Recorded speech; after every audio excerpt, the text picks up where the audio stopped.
Vous suivez les informations sur la chaîne des valeurs et vous avez raison, mesdames, messieurs. Tout de suite, on attaque les titres. Sa mise en détention, une commande politique selon son avocat. Mansour Faye, placé sous mandat de dépôt, rejoint ses ex-collègues ministres Moustapha Diop, Aïssatou Sophie Gladima.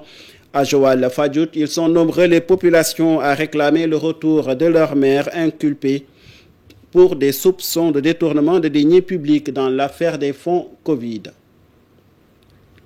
Université Gaston Berger de Saint-Louis, la coordination des étudiants très remontée contre le ministre en charge de l'enseignement supérieur, de la recherche et de l'innovation. Ils ont décrété une grève générale pour protester contre les lenteurs constatées dans la réalisation des travaux engagés par l'État.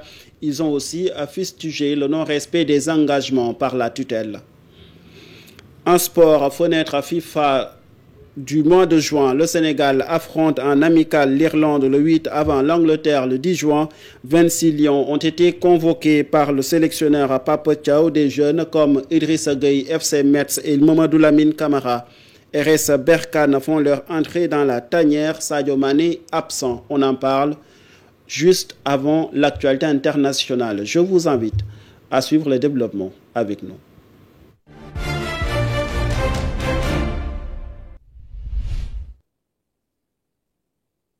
Aïssatou Sophie Gladima et Moustapha Diop, l'ancien ministre du Développement communautaire, a été placé sous mandat de dépôt ce lundi. Le frère de la première dame, Mariam Faye Sall, Mansour Faye, paie les frais de sa gestion jugée opaque sur les fonds alloués à la lutte contre la pandémie de coronavirus. À la suite de son audition, ses avocats ont annoncé mener le combat juridique au niveau national comme au niveau international pour dénoncer une inculpation politique. Maître Amadou Sall porte leur voix. Nous avons prouvé à suffisance qu'il n'est absolument à rien intéressé, ni dans le marché, ni dans quoi que ce soit.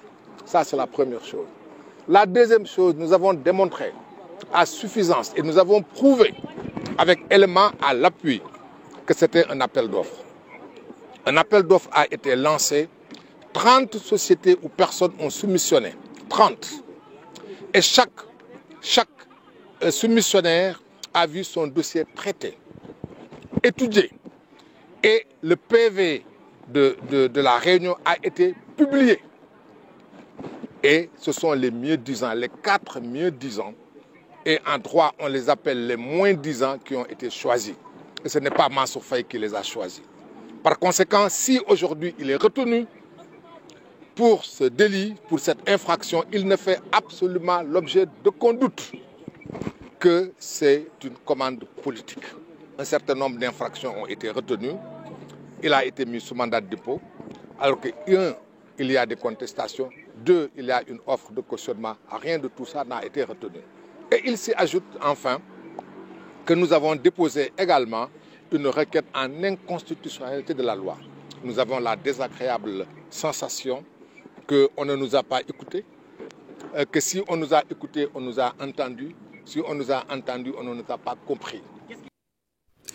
Pendant ce temps, Joal Fadiout réclame son maire arrêté dans le scandale de la gestion des fonds Force Covid-19 devant la municipalité. Hommes, femmes, jeunes vantent les prouesses réalisées par Aïssatou Sophie Gladima tant dans le gouvernement de Macky Sall que pour cette localité. Pour ces citoyens qui ont fait face à la presse, l'arrestation de la mairesse de Joal Fadiout est une commande politique inacceptable. Voici quelques réactions. Au moment où elle est derrière les barreaux, aujourd'hui, Aïssatou Sophie Gladima devrait être au banquet des rois. Nous parlons d'émergence énergétique. Nous parlons d'évolution de la diminution du coût de l'énergie. C'est Aïssatou Gladima, au risque de sa vie en tant que ministre du pétrole et de l'énergie, qui a osé défier les grandes multinationales du pétrole. Que ça soit en Asie, que ça soit en Europe, que ça soit en Afrique, partout, elle a brandi son courage à 2 mains pour faire front. Actuellement, si nous bénéficions du gaz et du pétrole, nous devons dire merci à Aïssatou Sophie. Joal Fadiout est en phase avec donc là cette posture. Nous disons à tout le monde à toute la communauté, que ce soit sur le plan national et international, que Madame Sophie Gladima a le soutien de sa commune, il a le soutien donc là de ses sœurs, de ses fils, de ses neveux et des populations de Joal-Fadiouth. Nous souhaitons et nous réclamons qu'il revienne au bercail. Nous réclamons le retour de notre mère.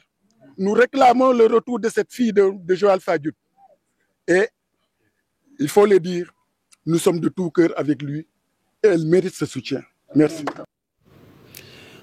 Direction à Saint-Louis pour parler de cette arrestation qui intervient seulement quelques heures après une précédente interpellation de 23 candidats sur la plage de l'Hydrobase. 32 individus ont été interceptés dans l'aire marine protégée de Saint-Louis alors qu'ils s'apprêtaient à prendre la mer à bord d'une pirogue de fortune.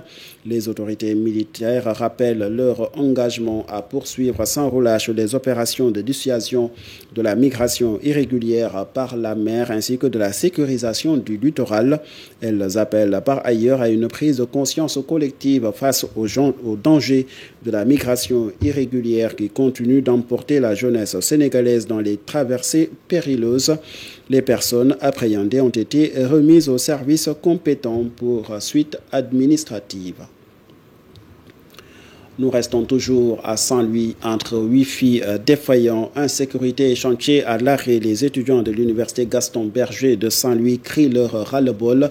Ils pointent du doigt le ministre de l'Enseignement supérieur qu'ils accusent de ne pas avoir respecté ses engagements face à la coordination des étudiants saint-louisiens. Pour rappel, cette coordination avait décrété une grève de 48 heures, suivie de journées sans ticket la semaine dernière.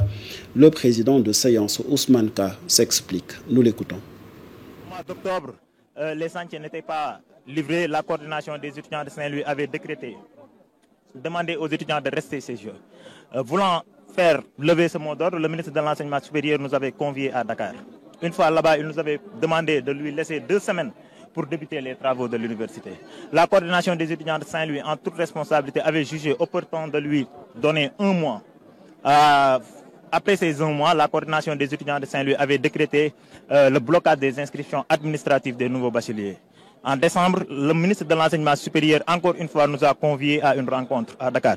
Cette fois-ci, il nous a exposé la situation du pays et nous a demandé de lui donner du temps de livrer les chantiers au mois de juillet. La coordination des étudiants de Saint-Louis, en toute responsabilité, a adhéré à ça. Ici, la coordination avait convié la base à une assemblée générale.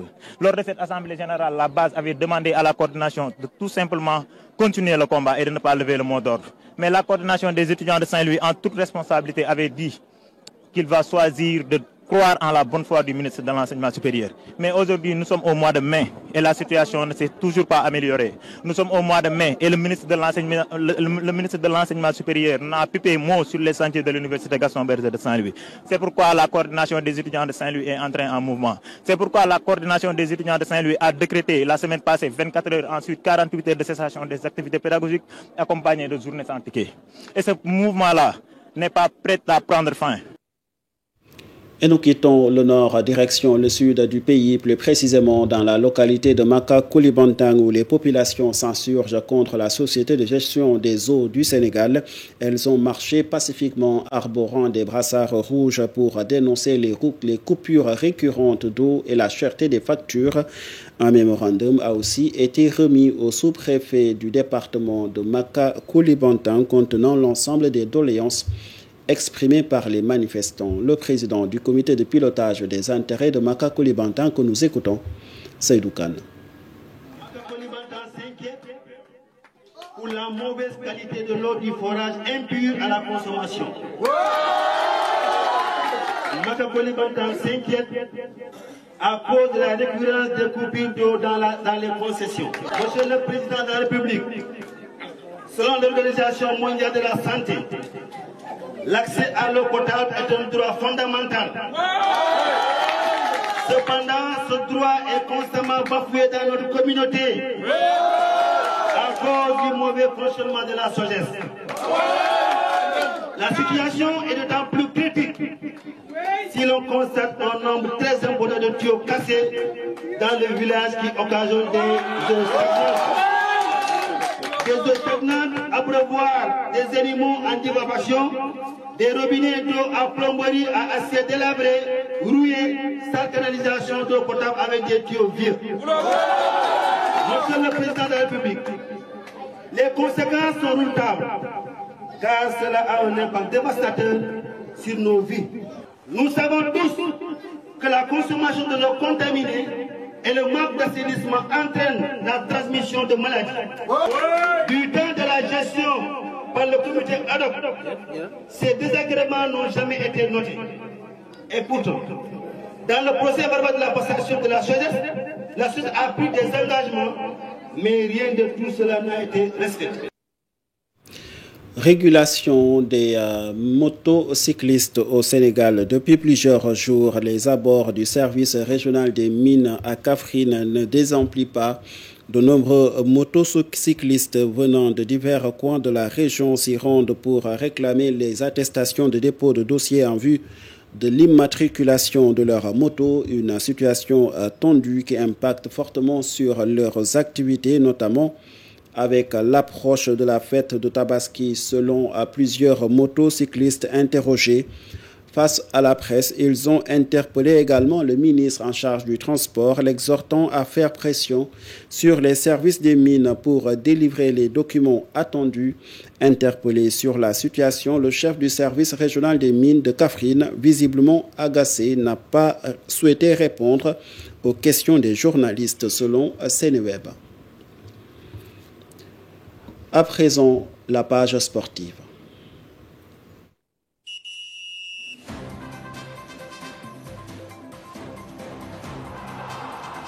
En sport, le Sénégal affronte l'Irlande et l'Angleterre les 8 et 10 juin à Dublin, puis à Wembley. Le sélectionneur a retenu 26 joueurs expatriés sénégalais pour ces deux rencontres amicales de haute facture. Pour préparer les éliminatoires au Mondial 2026, le Sénégal a à cœur d'apprendre des grandes équipes pour se renforcer en discipline et en tactique de jeu, a déclaré Pape Thiaw lors de la publication de la liste. Suivons ses propos. Et aussi, au bout de l'effort, il y a eu des trophées pour Pamata et pour Ismaïla. Et bravo, et Iliman qui revient d'une blessure et qui termine super bien sa saison. C'est quelque chose de très très important et bravo à eux. Maintenant, pour la préparation de ces deux matchs, on sait que ces deux matchs sont très importants pour nous, pour préparer notre qualification. On sait que les matchs amicaux servent à ajuster, à corriger, à préparer la suite. Maintenant, on mettra tout en place pour pouvoir réaliser ces choses. Et on aura besoin de ces joueurs qui ont montré vraiment présents durant toute la saison et espérons de les voir durant ces deux matchs. Merci. C'est sûr, ces deux matchs, c'est face à des adversaires très disciplinés et très forts tactiquement. On sait que notre match contre la RDC, ça demande beaucoup à ça. Donc on se doit se juger sur ce genre de match et pour pouvoir préparer la suite contre nos matchs contre RDC et contre Soudan. Et je trouve que c'est important de jouer ces deux matchs. Le sélectionneur national a publié une liste contenant 26 joueurs, parmi lesquels des novices. C'est le cas de Idrissa Gueye, joueur du FC Metz, et de Mamadou Lamine Camara, vainqueur de la Coupe CAF avec le RS Berkane. On note aussi plusieurs absences et le cas de Sadio Mané, le meneur sénégalais, sera absent pour cette fenêtre FIFA. Les explications de Pape Thiaw au micro de la Fédération sénégalaise de football. Déjà en premier, c'est ses performances et aussi c'est l'avenir. C'est quelqu'un qui montre de très belles choses depuis un bon moment. On sait que même dans notre championnat, il a fait ses preuves et arrivé avec une longue blessure qui lui a éloigné de terrain pendant des mois. Avec son mental, il est revenu très très fort. Aujourd'hui, il est à la lutte pour monter pour la... Nous l'avons tous constaté, Sadio Mané ne figure pas sur la liste. C'est une décision personnelle qui lui appartient.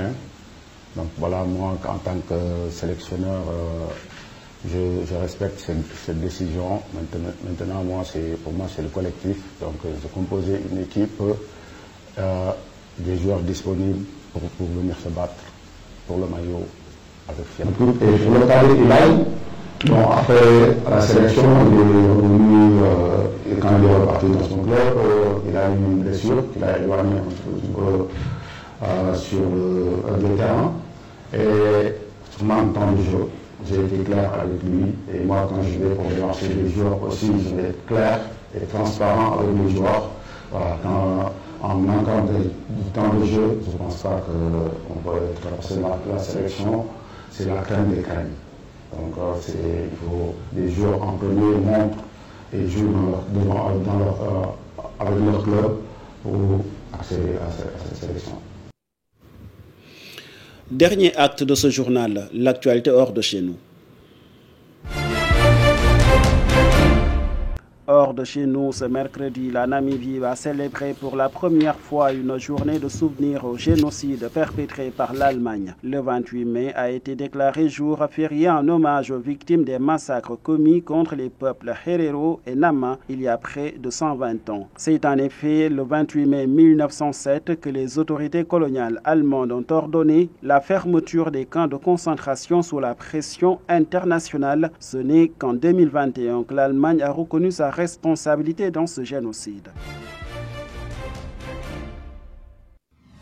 Ailleurs, la femme d'affaires Saïda Nerda, les anciens ministres Belkacem Sarli et Abdelhakim Hamadi ont été condamnés à 10 ans de prison ferme pour achat de parrainage. Dans la même affaire, quelques 70 autres accusés, dont 3 fils de Saïda Nerda, ont écopé de peines allant de 5 à 8 ans de prison ferme. En août 2024, le parquet avait annoncé que plus de 50 élus auditionnés ont reconnu avoir reçu des montants allant de 20 000 à 30 000 dinars pour parrainer ceux-ci. Les 3 aspirants à la présidentielle restent libres et ont 10 jours pour faire appel.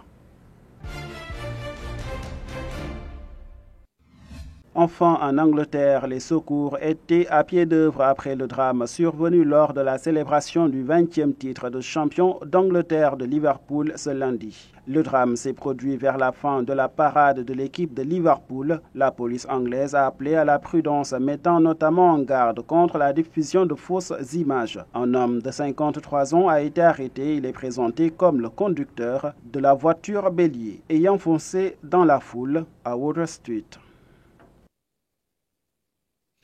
Ainsi prend fin ce rendez-vous d'information que j'avais le plaisir de vous présenter. Merci à toute l'équipe qui a aidé à la réalisation. Excellente suite de programmes sur nos antennes.